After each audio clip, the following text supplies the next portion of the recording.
Hello, friends. Welcome back to Living a Robust Life, where we discuss all things health. My name is Elsie, and I am a holistic health and life coach. If you're new here, please take a minute to comment below and let me know what is one good thing that you've done for yourself this week. This week, we are moving on to the fourth part of the acronym SAVERS that is from Hal Elrod's book, The Miracle Morning.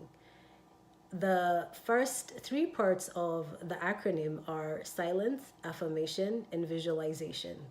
The fourth part is exercise. As you're continuing to craft your morning routine, adding exercise has numerous benefits, the first of which is giving you that sense of clarity right away in the morning that helps you to focus on the things that you want to accomplish throughout the day.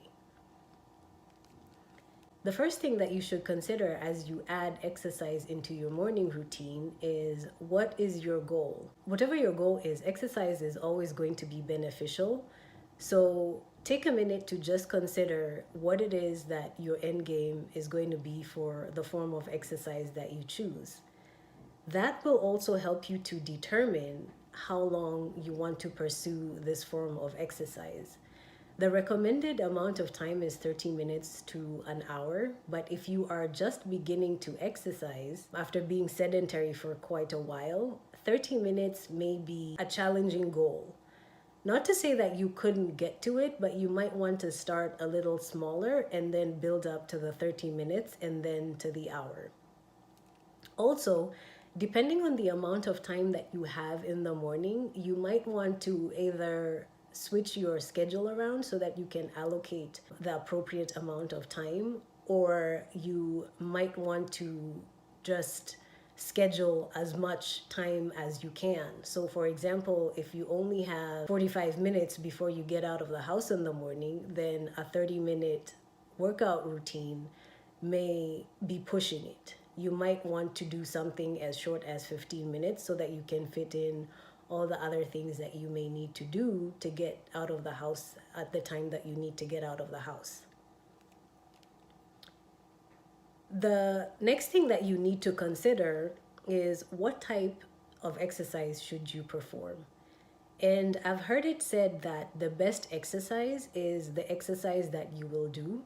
So there is no limit or shortage to the types of exercise that you can perform within the time limit that you have. For example, if you prefer to do a cardio workout, you don't necessarily have to go out for a run. You can get a skipping rope and do 10 minutes of skipping, which will give you the same amount of cardio as a run would. And if you are more likely to skip than run, then buying running shoes will not be beneficial to you. It would be more beneficial to actually get a skipping rope. Then the next thing that you should consider is how to adjust your level of intensity as you go through your workouts.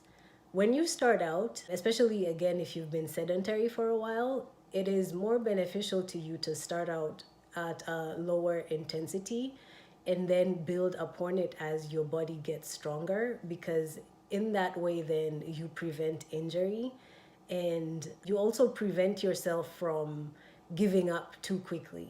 Because if you go at something full throttle right away and you get either extremely tired or you get hurt, then the likelihood that you will maintain this as part of your morning routine is really low.